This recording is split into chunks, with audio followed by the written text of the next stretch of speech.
आज हम लोग ट्रायंगल से रिलेटेड एक प्रॉपर्टी के बारे में समझने की कोशिश करेंगे और देखेंगे कि इस प्रॉपर्टी में एक साथ सेंट्रॉइड, इन सेंटर और सर्कम सेंटर, ऑर्थो सेंटर का यूज होता है।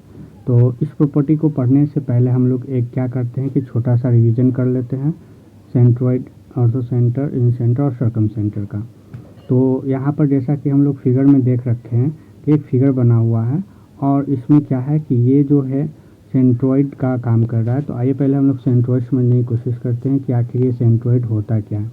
मान लेते हैं ये ए है, ये बी है और ये सी है। तो एक वर्टेक्स से लाइन आती है और बेस को दो इक्वल पार्ट में डिवाइड करती है। तो इस लाइन को जो हम लोग कहते हैं मीडियन कहते हैं। इस लाइन को हम लोग क्या कहेंगे?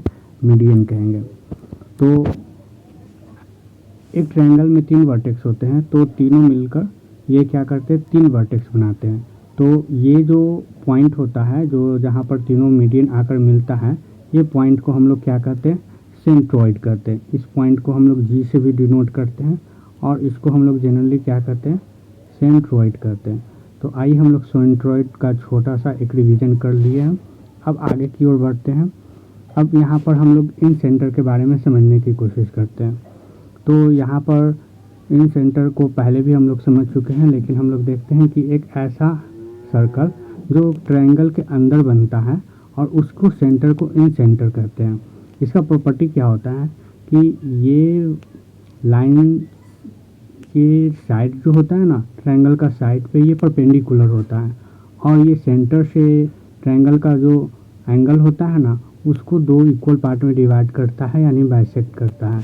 और ऐसा ये तीनों एंगल को इक्वल पार्ट में डिवाइड करता है। तो ये हो गया इन सेंटर और इसको इन सर्कल कहेंगे। आइए आगे भी हम लोग रिवीजन करते हैं। अब हम लोग रिवीजन करते हैं ऑर्थो सेंटर क्या होता है। मान लीजिए एक ट्रायंगल बना लेते हैं, ए है, बी है, सी है और एक वर्टेक्स से एक ऐसा लाइन जो बेस पर आकर परपेंडिकुलर होता है, यानी 90 डिग्री का एंगल बनाता है। ऐसा हम लोग एक ट्रायंगल में तीन परपेंडिकुलर ड्रॉ कर सकते हैं। तो ये तीनों परपेंडिकुलर के जो मीटिंग पॉइंट होता है ना, उसी को हम लोग क्या करते हैं? ऑर्थो सेंटर कहते हैं। तो यहाँ पर ऑर्थो सेंटर समझ लिए। अब आते हैं आगे। हम लोग अब सर्कम सर्कल समझने की कोशिश करते हैं। एक ऐसा ट्रायंगल जिसके बाहर तीनों वर्टेक्स को लेकर, यानी ये जो ट्रायंगल है उसके सभी वर्टेक्स जो होते हैं ना, वो ट्रायंगल के सर्कमफेरेंस पे होते हैं। तो इस तरह के सर्कल को हम लोग सर्कम सर्कल बोलते हैं और इसके सेंटर जो होता है ना, उसको हम लोग सर्कम सेंटर बोलते हैं। तो इसमें क्या होता है, ये सेंटर से यहाँ का जो डिस्टेंस, परपेंडिकुलर डिस्टेंस होता है, ये यहाँ से जो यहाँ का डिस्टेंस होता है, यहाँ से यहाँ का डिस्टेंस होता है और यहाँ का डिस्टेंस होता है, वो इक्वल होता है। क्योंकि ये रेडियस का काम करता है, इसी कारण ये इक्वल हो जाता है। तो